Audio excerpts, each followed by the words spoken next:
Bom dia, boa tarde, boa noite, boa madrugada, Pachecos, Geraldinos e Arquibaldos. Cá estamos em plena Copa do Mundo, entre um jogo e outro, entre efemérides importantes da cultura pop, para mais uma edição desse que é o mais prestigiado podcast de música do E Brasil. futebol. E de não, futebol é só umas Música? patadas aqui, né? Fazer o quê? Estamos no Página Não Encontrada. Para mim, nesse momento aqui, porque muda tudo na hora ali. Ah, agora no YouTube, lembrando que no YouTube e no Spotify, por favor, divulguem, deem like e aquelas coisas todas. Como é que a gente faz? Como é que são aquelas frases de YouTubers? Segue a gente, Segue. compartilha, aperta o sininho para receber as Curte e notificações. compartilha.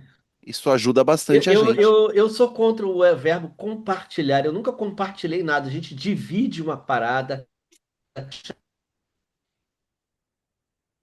Olha aí, ó. Tu perdeu ali, ó. O Pedro sumiu e está voltando aqui. Mudou de posição, Pedro, o Não, Paulo. deu algum tilt aqui. Não sei o que que foi. Porque tu ficou falando mal do compartilhamento, e eles te tiraram do ar, é isso. É, isso aí, eles estão ouvindo a gente, Eles estão O ouvindo a Big gente Brother agora. tá me zoando. né? I want to believe. Vamos lá. Eu quero dizer para vocês que temos muitas pautas. A gente vai começar pitaqueando sobre futebol? Eu acho que sim, né? O que vocês acham? A não ser que a gente queira alienar todo mundo que não assiste a Copa. É Aqueles verdade. três Eu caras. senti ontem na nossa troca de mensagens. Estamos gravando na terça-feira, excepcionalmente hoje, porque no fim de semana tivemos questões pessoais para resolver, e por conta disso, gravamos na terça. Quer dizer, foi depois dos jogos de segunda, do jogo do Brasil com o Japão, do jogo da Holanda contra Marrocos e do jogo do Paraguai contra a Alemanha. Não foi um dia bom para os europeus, muito menos para os asiáticos. Porém, eu senti numa troca de mensagens do nosso querido grupo, um certo pachequismo, um pachequismo nipônico, Pedro, só. Um negócio assim bastante incongruente na minha cabecinha, meio holandiana, né? Sobre isso, eu só tenho uma frase a dizer, que quem tem Kuman tem medo. Ou se tem. É, o Ah, treinador mais retranqueiro da história do futebol holandês. Isso não funciona, não tem como, tem que perder mesmo. Retranqueiro não pode ir adiante. acho E que precisa explicar o que que é Eu, pachequismo, né? Nem todo eu mundo não é caí, velho tá? como a Minha gente. câmera, o Zoom tá dando problema com a minha câmera hoje. Hein? Mas tudo bem. mas está indo e voltando. Agora vamos ver. Quem sabe, Pedro, tu dá uma desligada e liga de novo? Eu vou tentar de novo. Vocês podem continuar aí que eu já volto. Pera aí. Porque a gente faz ao vivo gravado, como nosso querido amigo Malval no Ronca Ronca, né? Então a gente não fica aí editando e fazendo essa parada toda. O Pedro está voltando. Explica pachequismo, então. Será que alguém não sabe o que é pachequismo, Eu tenho Paulo? certeza que não, cara, porque o Pacheco foi um torcedor icônico criado pela publicidade para a Copa de 82. Era um personagem dos comerciais da Gillette, se eu não me engano, e que acabou se tornando uma expressão utilizada publicamente, né, para o torcedor que é muito ansioso e intenso, digamos assim, e que meio que passa pano para os defeitos da seleção, sempre, obviamente, visando ganhar o título, né? Então tá tudo bem para o Pacheco, o torcedor símbolo. E não é muito bem o caso, não. Eu passei a maior parte do jogo do Brasil contra o Japão xingando todos os jogadores que acabaram tomando as decisões certas no final e trazendo a vitória para o Brasil, mas faz parte. Eu também passei a noite inteira, é, assim, torcendo para os países mais fracos ganharem dos times europeus, o que sempre torna o torneio mais interessante, e analisando todas as situações de jogo que fizeram o Brasil passar tanto aperto contra o Japão e no final ganhando merecidamente, mas quando você revê o jogo e daí vê esse monte de YouTubers explicando as táticas e tudo mais, você vê que o Brasil jogou muito bem, que foi uma questão aí de detalhes, né? Futebol é feito de detalhes, então acho que não acho que é pachequismo, não, acho que é acreditar que o time está melhorando a cada partida, né? E que até agora a gente teve talvez mais sorte do que juízo. Do ponto de vista do futebol, não acredito muito nessa tese, não. Eu não acho que o Brasil tem jogado jogos ruins contra times inferiores se tivesse pego um time melhor, mas a Copa é assim, exatamente. A própria Argentina vai jogar contra Cabo Verde, está jogando bem, vai jogar contra Cabo Verde. Tem uma particularidade, primeiro que a gente não falou depois das eliminatórias, né? A Copa do Mundo acabou, né? Eu fiz um vídeo sobre isso no Mundo MC, é um projeto pessoal que eu tenho. A Copa acabou, a Copa acaba quando começa as eliminatórias, né? Porque eliminatória é outro negócio. Inclusive, nem mesmo o futebol necessariamente precisa prosperar nas eliminatórias, né? Nos mata-mata, porque são 90 minutos, e aí as coisas se sucedem de uma maneira completamente aleatória, às vezes, né? No caso de ontem, além da como eu acompanho, né, o futebol holandês, antes eu já estava tentando entender o que tinha acontecido, né? O Gapco, até foi uma das cenas bonitas, o Gapco perdeu, a mulher, a namorada dele perdeu o filho, abortou o filho anteontem, né? E aí a discussão é se ele ia jogar ou não, acabou fazendo um gol na única jogada dele, o cara estava completamente fora do jogo. Então essas coisas acontecem, é um jogo de 90 minutos, às vezes um time, embora eu acho que o Marrocos seja mais organizado e seja melhor do que a Holanda e mereceu vencer, mas às vezes tem uma situação aleatória né, desse ponto. E o que também, o que eu acho importante, eu estou falando isso para discutir com vocês, é que a espetacularização do futebol, né, ela tem eu acho que ela está deixando mais claro hoje que são seres, apesar de tudo, que são seres humanos que estão jogando, né? Como se tem muita notícia sobre tudo que acontece, acho que as pessoas se deram conta que às vezes o problema do Rafinha, né, o problema as dívidas contraídas pelo Rafinha, elas acabam atrapalhando nos jogos, no esquema tático do treinador italiano. E eu acho que sim, Pedro. Pedro fez um pouco uma contrariedade, mas eu acho que sim, né? Mas enfim, eu acho que tem um pouco de. Me parece que os jogadores são muito tratados como super-heróis e a espetacularização torna-os mais super-heróis ainda, mas no fundo são pessoas que têm problemas pessoais, às vezes, que Eu passam acho que por eles estão cima é dos muito, esquemas eu acho táticos, que né? eles estão cada vez mais mimadinhos, porque eles nunca foram tão milionários. Os jogadores já foram ricos, Uhum. já foram ídolos sempre, muito tempo, há muitos anos, de décadas, mas eles nunca foram tão milionários e tão celebrity, e o que significa que eles são meio babaquinhas.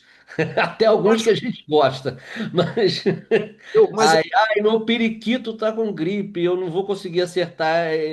Porra, meu amigo, é que nem no basquete, o cara tá errando o lance livre. Não, o seu trabalho é esse, né? Você tem que. Se você não tá fazendo gol, não é porque o seu periquito tá doente. Pô, existem outras coisas. É, mas o que eu vejo muito desses resultados é a gente tem que relativizar. O primeiro jogo do Brasil teve um primeiro tempo, primeira metade de primeiro tempo assustadora. E a gente ficou com uma impressão horrível do nosso empate contra Marrocos. Ao final, no frigir dos ovos, ao final de ontem, a gente viu que Marrocos é uma baita seleção. A gente já tinha essa ideia, mas agora a gente tem a certeza que Marrocos é uma grande seleção que está aí para chegar entre as quatro para dar trabalho para qualquer grande força que aparecer.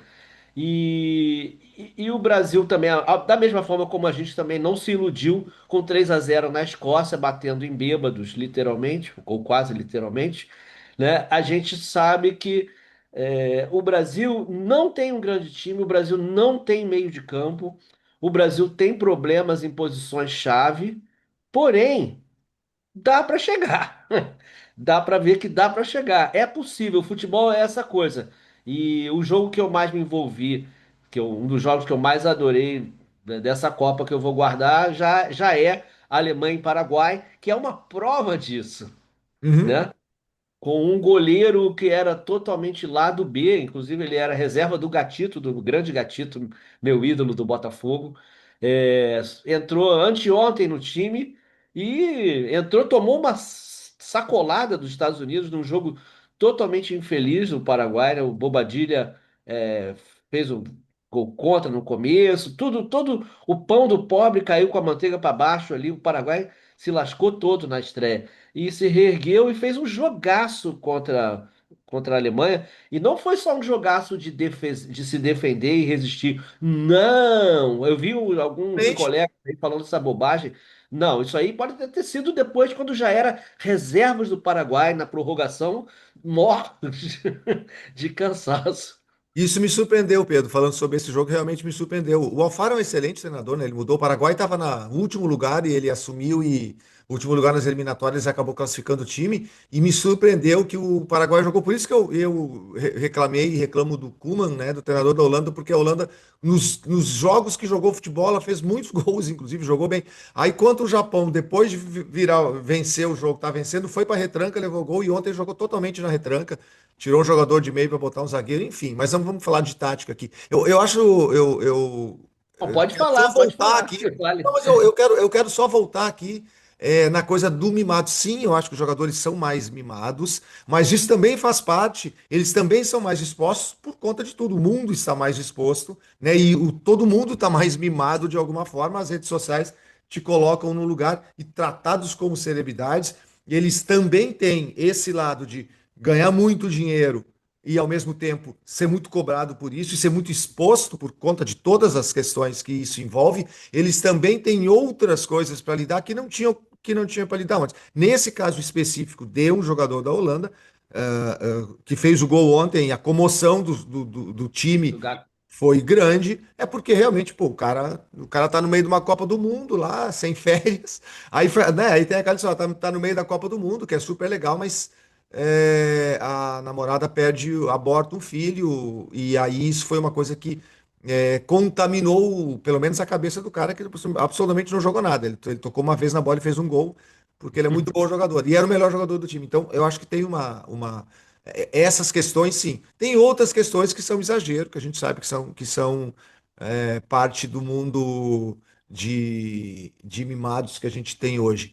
Ô, Pablo, eu tenho um outro aspecto para ressaltar aqui que vocês mencionaram, me perdoe voltar num assunto, mas eu acho que essa é a Copa. Você mencionou o Alfaro, técnico do Paraguai, como um cara que fez a diferença. E a gente tem que, obviamente, mencionar o nosso Lancelotti, o Carlos Ancelotti, que mudou a forma do Brasil jogar no intervalo do primeiro jogo, no intervalo do jogo para o Japão, né? E como isso está sendo escrutinado, né? Analisado cada detalhe de cada mudança e cada grande ideia que o técnico genial tem e que faz o Brasil jogar melhor. Eu acho que isso nunca foi mostrado de uma maneira tão específica.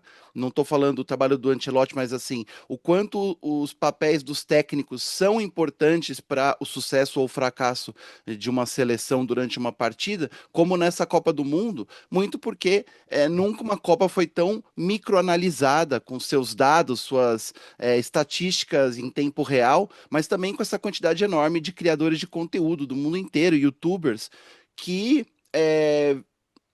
viveram, né, passaram os últimos anos assistindo futebol europeu e acostumados com essa ideia de micro gerenciar os dados, os passes, as táticas. Videogame tem muito a ver com isso, eu acho, que de certa forma, os jogos FIFA, Pro Evolution Soccer ajudaram toda essa molecada, esse pessoal aí da geração Y, que tática é importante, né? E futebol se torna uma coisa muito mais matemática, às vezes quase computadorizada, do que exatamente enfim, algo que pode ser resolvido num lampejo de genialidade de um jogador. Existe isso nessa Copa, obviamente. Os Messis, os Mbappés da vida mostram pra gente que há espaço ainda para o gênio, mas ao mesmo tempo, muitas partidas estão sendo definidas muito por táticas contra táticas, né? E tentando explicar por que que uma coisa acontece numa partida, e nisso aí, acho que o meu algoritmo está me ajudando bastante, eu receber muita carga de criadores de conteúdo de todas as partes do mundo, que ficam tentando analisar com uma lupa cada aspecto do jogo, né, como se aquilo fosse muito mais um videogame, de fato, do que exatamente 22 caras num campo de futebol, cada um deles com personalidades, com características, habilidades, mas também com histórias de vida, como o cara que perde o bebê, né, ou o outro cara que tem uma história bonita, enfim, o cara que não acordou bem, né? Então está sendo interessante ver essa Copa do Mundo ser tão hiperanalisada, né,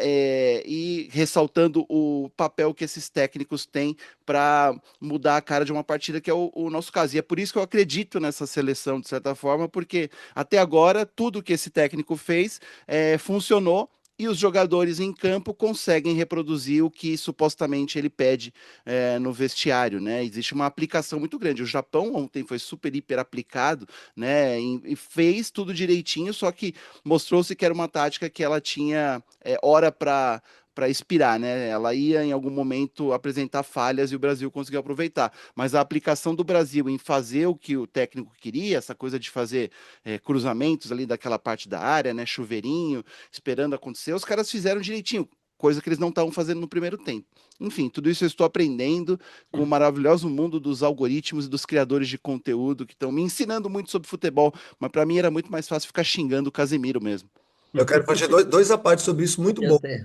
muito legal, e eu acho que para mim são talvez as coisas mais importantes de acompanhar a Copa do Mundo como a gente acompanha. Primeiro, é um dar o braço a torcer, e segundo, é um festejar, um pouco do que muito no que o Pablo falou, o festejar o que o Cazé TV vem fazendo, não pela piada, não pelo papo de bar, porque a geração que está comentando futebol no Cazé TV está exatamente nessa tua pauta, mas falando isso com uma linguagem que as pessoas conseguem entender. Eu estou achando, os comentaristas, eu não acompanhava a Cazé TV nesse nível, eu tinha visto alguns jogos, com um nível altíssimo, e assim, a gente assistiu, ontem eu assisti o jogo na Globo, assisti um comentário do Júnior, da Cristiane e do Denilson é quase primeiro ano primário, quando se assiste o mesmo comentário da equipe dos jovens, e não tão jovens, não necessariamente,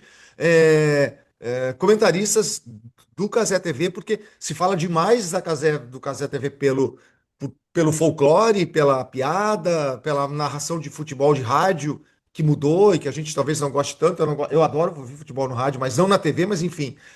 Embora tenha bons narradores também. O Nardini é o melhor deles todos, aliás, que vem da ESPN, que tem uma escola excelente de narradores e de comentaristas, mas enfim, quero festejar isso. E exatamente como o Pablo falou, é uma geração que também tem influência do videogame, talvez, e que está fazendo comentários. Assim, os caras destrincham a tática como tem que ser, independentemente de um time ou de outro. E a outra, e que talvez seja polêmica para muita gente, e dar o braço a torcer, a FIFA acertou demais, mesmo que tenha questões comerciais envolvidas no entretempo. Não sei se eu falei aqui já sobre isso, mas o fato de o jogo parar para o treinador ter 3 minutos para repensar o esquema e para os jogadores descansarem nessa corrida desenfreada que é o futebol hoje. A prorrogação ontem de Marrocos e Holanda foi um negócio inacreditável. Os caras estavam se arrastando em campo, literalmente, né? Eu acho que deu muito certo.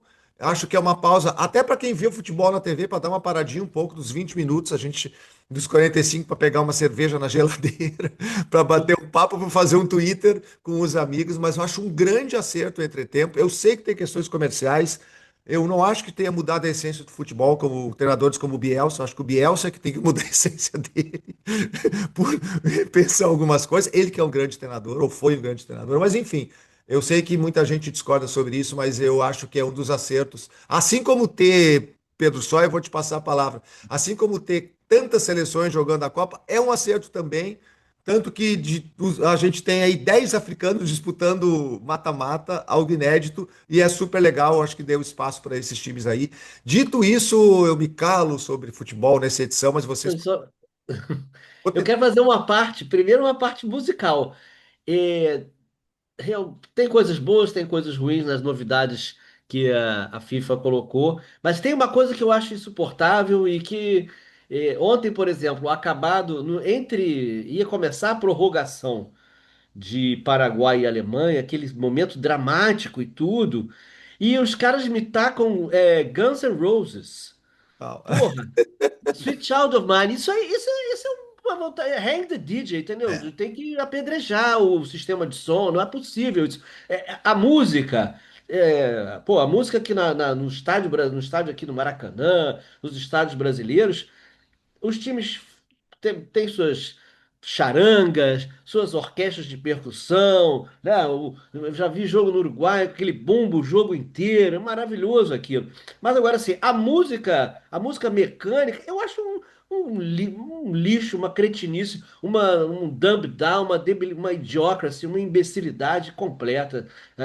Ter DJ no intervalo. Mas, pô, o intervalo é para você se concentrar no que aconteceu ali, ou então ensaiar um novo cântico para ofender alguém.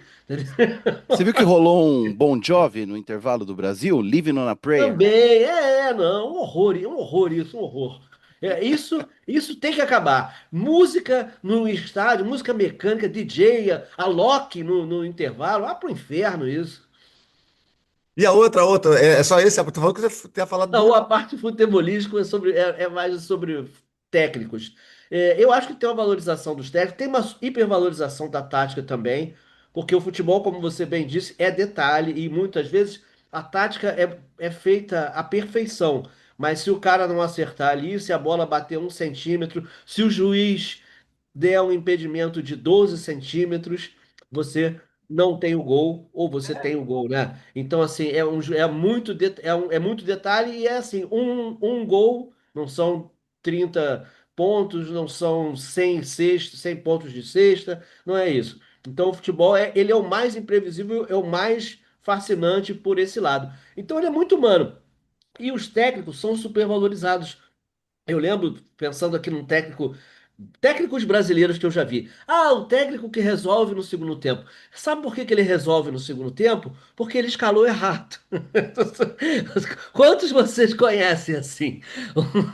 O técnico, o time melhorou muito no segundo. Claro, o filho da mãe escalou errado, né? O nosso querido Ancelotti. Porque inventou o Igor Thiago no primeiro jogo. Você que escolheu jogar com um a menos, né, meu amigo? Aí você tem. Aí, eu resolvi no segundo tempo. Claro, né? Você botou um jogador no lugar do outro. Isso acontece. E a gente tem um exemplo de técnico italiano que a Itália de 82, uma das grandes seleções campeãs com justiça, Enzo Biazot foi execrado. A Itália empatou os 3 primeiros jogos da primeira fase e as pessoas odiavam. Os jogadores não falavam com a imprensa. O técnico resolveu 2 jogos maravilhosamente, o técnico e os jogadores. Itália contra a Argentina, Itália contra Brasil e depois na final Itália contra a Alemanha. Ou seja, e depois Bearzot virou um deus, um grande ídolo do futebol. A diferença, como dizia o Otto Glória, entre a besta e o bestial, muitas vezes tá só no intervalo mesmo, 15 minutos de intervalo. De novo, o match point do Woody Allen, que eu cito várias vezes quando eu falo sobre isso aqui, né? Que a bola bate em cima da rede, tem um momento do filme de tênis que ela vai ou para um lado ou para outro. E aí, voltando nisso, mesmo criticando ontem, o goleiro da Holanda nos pênaltis defendeu um pênalti e a bola entrou. É inédito na história. Aí alguém, eu acho que o Koeman falou, não era para ser o O argentino. Carlos, nosso amigo Carlos defendeu o pênalti, a bola É, mudou a voltou regra na, por na causa da. cabeça dele e Essa entrou bateu na no pé trave. do goleiro da Holanda, Mudou a né? Foi de regra, né? calcanhar. Mudou a regra, né? Naquela do Carlos, a bola bateu na trave, nas costas dele entrou, Ele e aí entrou. mudou a regra. Hoje não Regra. seria gol. No caso desse, o É. goleiro, o Verbruggen, defendeu a bola, mas ela enroscou na perna dele no movimento e acabou entrando. É um negócio inacreditável. Pablo Miyazawa, o que tu tem para falar de música sobre isso? É que te interessa falar sobre música nesse momento? Olha, na verdade não, mas vamos aí, né? Então deixa eu falar sobre o Beck aqui. Ah, então tá, levanta um back aí, porque o meu assunto é velho, mas eu acho que também merece um destaque aí, mas Teu manda assunto ver tem no mais do assunto que novo. 30 anos. Não, O 30 meu anos tem. não, O meu uma tem. Estamos semana. festejando 30 anos dessa preciosidade aqui que eu tenho em CD. Odelei, que para o mundo seria o segundo, para o mundo normal é o segundo disco do Beck. Ele já tinha vários discos antes, né? Mas independentes e tal. Aí ele gravou o inacreditável Mellow Gold de 94, que é um disco que tem o Loser, que é um disco sensacional de um, sei lá, um folk torto para os anos 90. E aí ele gravou o Delay depois. O Mellow Gold fez muito sucesso. E quando gravou o Delay, que foi aí 2 anos depois, o Beck deu uma declaração dizendo que achei que o Delay poderia ser a última chance que eu teria de gravar um disco. Ele falou isso para o Rolling Stone. Por quê? Porque a própria gravadora Geffen considerou o sucesso dele, que de novo era um cara que tocava em boteco e tinha uns discos independentes e que parecia que não ia dar certo na música, embora ele só tivesse 24 anos quando gravou o Delay, mas parece que ele seria uma espécie de um artista de um hit só, um one hit wonder, né? Um one hit maker. One hit wonder ou one hit maker? Esqueci agora. Wonder. Wonder. É, mas não, aí ele juntou-se com os caras chamados Dust Brothers, Michael Simpson, John King, os produtores de hip hop, que tinham simplesmente gravado Pose Boutique do Beastie Boys de 89, e ele também, se eu diria que no Delay ele conseguiu chegar no tempo dele, chegar nos anos 90 mesmo, e eles foram convencidos, ou ele foi convencido de fazer um disco usando sample de tudo quanto é jeito. E basicamente o Odelay é um disco de música, mas é um disco de samples também, né? E aí eu dei uma pesquisada aqui sobre essas colagens, e aí consta que eles, né, o Beck e os Dust Brothers vasculhavam caixas de disco em busca dos pontos de partida mais obscuros que pudessem encontrar. Não são tão obscuros assim também, beleza. Tem o Devil's Haircut, a guitarra é da banda Damn, né, do Van Morrison, por É exemplo. do Van Morrison, esse disco Mas tem maravilhoso, é. isso, mas tem uma parada legal também, que eu aí também pesquisando sobre o disco, o Beck tocava, ele pegava os samples, eles escolhiam os samples, mas ele tocava com um instrumento orgânico, a boa parte deles, os que ele conseguia, pelo menos, o que dá um outro passo para o disco. É um disco muito eclético, é um disco muito eclético, é um disco que tem estilos diferentes, é um disco que pode ser dançante, pode ser reflexivo, mas é um disco muito com a cara dos anos 90. Eu acho que nesse sentido aqui os samples eles são importantes e mesmo a importância do hip hop já para a música dos anos 90, né? A maneira de pensar, eu acho, de um produtor de colagem, de um produtor barra DJ, e esses caras produziram um disco com um músico de voz de violão aí, como foi o Beck, como era o Beck, e guitarra. Eu acho que criou essa sonoridade e assim, eu reouvi o Delay para comentar aqui. A gente é um disco que 30 anos depois ele se sustenta completamente como um disco muito agradável de se ouvir, e eu diria que ainda contemporâneo. Depois veio Mutations, que eu não lembrava disso, mas Mutations que é de 98, o Beck gravou discos de 2 em 2 anos naquele período, nos 90, foi produzido pelo Nigel Godrich. Ele gostou do Radiohead, né, que também produziu o Radiohead, e que é o quinto Radiohead, ou o sexto Radiohead.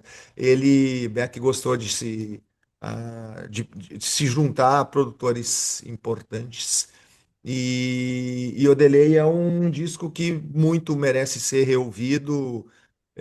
Não sei qual foi o impacto. Eu fui muito impactado pelo Mellow Gold, assim, acho que foi um disco que me pirou o cabeção na época. Eu disse, cara, o que esse cara tá fazendo? E depois o Delay veio com novidade, né? Veio como um disco moderno ali naquele momento, sem ser um disco de música eletrônica, que a gente estava num período que a música eletrônica estava apresentando modernidades, né? E aí o Beck vem com esse petardo de pop, rock, folk, enfim. Você chamou de petardo, gostei. Petardo. Até a gente está na Pe- Copa, Pela volta do petardo nos jargões no futebol. da crítica musical. Não, do futebol principalmente. É engraçado, você falou 30 anos do Odelay, eu fiquei pensando, nossa, jamais diria assim de cabeça que tinham passado 30 anos, mas eu fui pesquisar aqui os outros álbuns que completaram 30 anos esse mês de junho, né, que eu perdi, eu fazia isso tão bem nesse podcast, né, e a Copa do Mundo não tá deixando na verdade nem é a Copa do Mundo, né, acabei de terminar de escrever um livro aí, e agora tô livre para voltar a ser quem eu era. Então, só lembrando aqui, mais 5 discos completando 30 anos esse mês, que você talvez não se lembre. Um deles é o Down on the Upside, do Soundgarden, que para mim é um dos grandes discos, uma das grandes bandas dos anos 90, que completou 30 anos em maio. Tem também o primeiro disco do Placebo, que, nossa, 30 anos do primeiro disco do Placebo realmente, a gente tá velho, né? Mas, quer dizer, vocês estão velhos. E também 30 anos do Load, do Metallica, né? O disco que fez o Metallica ganhar novos penteados, maquiagens e um monte de odiadores, né? 30 anos desse também.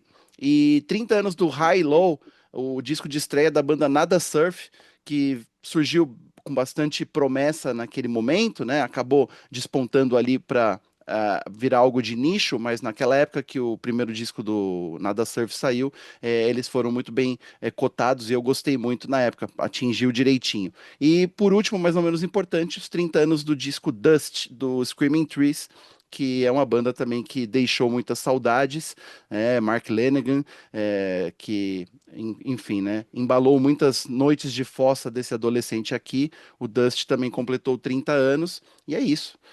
30 anos passam assim.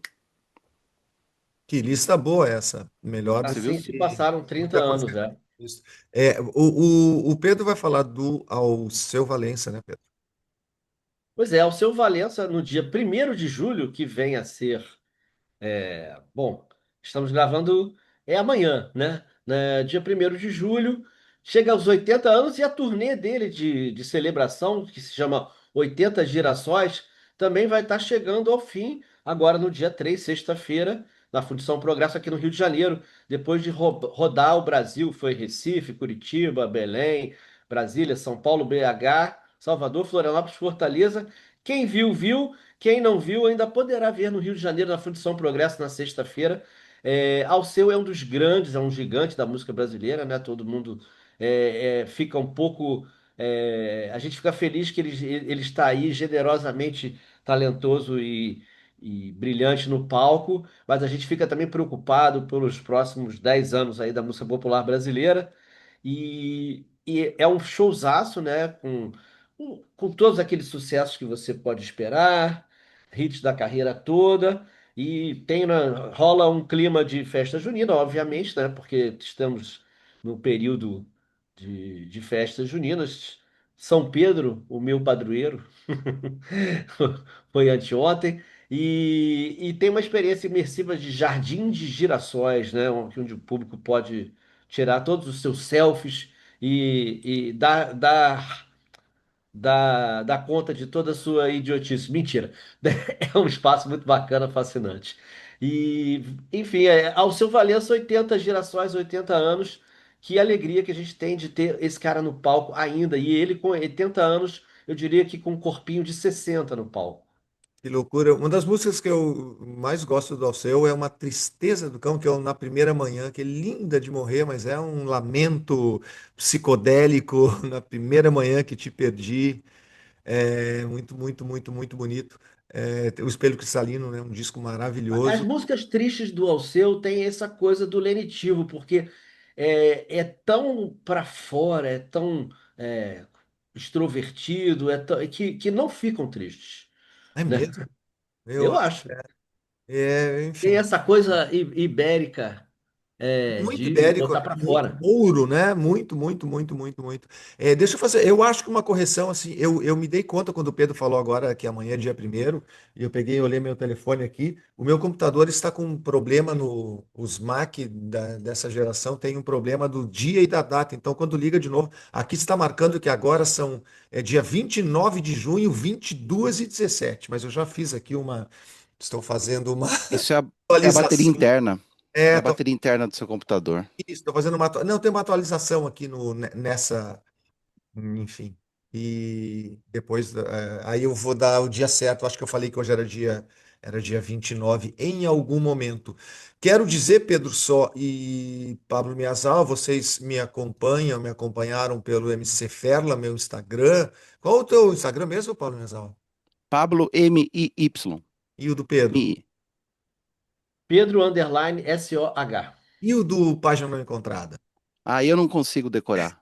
É um PNE, underline, página não encontrada. É Super você fácil. PNE. que assistir nesse fim de semana o show do Barão Vermelho, que comemora a sua carreira brilhante, formação original, o encontro, né? Eu sou bem reticente com esses shows, bem crítico com esses shows de retorno, que às vezes são shows de retorno e são shows de despedida, né? Nesse caso é um retorno do Frejá, a banda. O Barão Vermelho é uma banda muito cara para nós, eu acho, para mim, para o Pedro mais até. Eu acho que o Pablo gosta também, mas o Pedro até tem uma relação mais pessoal. Eu também, por conta dos meus tempos de gravador Warner e muito convívio, muitos shows no Sul, já na formação sem o Cazuza. Mas se tem, eu sempre falei que se tem uma das bandas que eu gostaria de rever fazendo esse show, eu acho que é o Barão. Eu acho que o som do Barão Vermelho diferentemente de várias outras bandas oitentistas, ele se mantém mais do que atual. Os Paralamas nunca encerraram necessariamente, né? Mas o Paralamas hoje, os shows têm uma questão, né, com a condição do Herbert. Mas enfim, a banda continua e é a grande banda dos anos do Brasil. Eu acho que eu e o Pedro concordamos com isso, né? Paralamas é diferente de todo. Concordo Também, né, também. Paulo? Paralamas é mais quando a gente fala em rock, né? Como eu citei, como a gente fala em rock and roll, a gente teve grandes bandas. Mutantes, para mim, é mais do que rock and roll, mas o Barão é a grande banda, certamente que dos anos 80. E isso faz com que um show revivalista se mantenha com uma vivacidade, com uma energia e com uma contemporaneidade que o rock pode ter, sabe? E assim, o Frejá cantando com uma voz linda, o Frejá tem uma voz suave, né? De roqueiro. Não é uma voz muito comum para um vocalista de rock, mas eu acho que ele consegue alcançar, né, grandes momentos assim.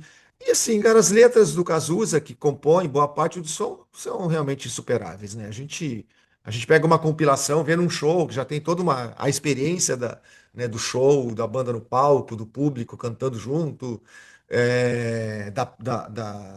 da energia sonora, né? Que é muito legal, a banda é boa musicalmente, tem reforço, né? Tem o filho do Frejá tocando guitarra, tem uma backing vocalista, tem o irmão do Peninha tocando percussão, né? O Peninha que morreu. Então tem uma banda, uma sonoridade muito forte. E aí a gente compila as músicas do Barão, sobretudo com as letras do Cazuza, a gente vê que realmente é um trabalho muito empolgante que presta grandes serviços à música popular brasileira, né? Muito além do rock. É muito incrível a gente ouvir é, as letras do Cazuza ao vivo de novo. Falei demais aqui. Quero dizer Não, achei ótimo. não, é que eu queria passar para você, mas não vai dar. A gente vai ver Copa agora, então, porque Quantos acabou. minutos tem aí? Quantos minutos Não tem tem aí de mais, não acréscimo? tem mais, não. Hã? Então eu falo na próxima edição então sobre a Olivia Rodrigo mania que está rolando na internet e na música mundial. Essa mulher vai longe. A gente Eu, volta eu essa vou só semana ainda, hein? vou contar uma besteira, dá tempo? Não, acho que não. A Não, minha vamos filha me voltar na repreende sexta. quando se eu elogio muito Olivia Rodrigo, ela me repreende e fala assim: ela tem idade para ser sua filha. Eu falei, mas eu não estou elogiando só a cantora. Eu também. Pô. Bom, beijo para tua filha. Beijo, gente. Voltamos essa semana ainda. Voltamos. Daqui a pouco voltamos. Vai, Brasil!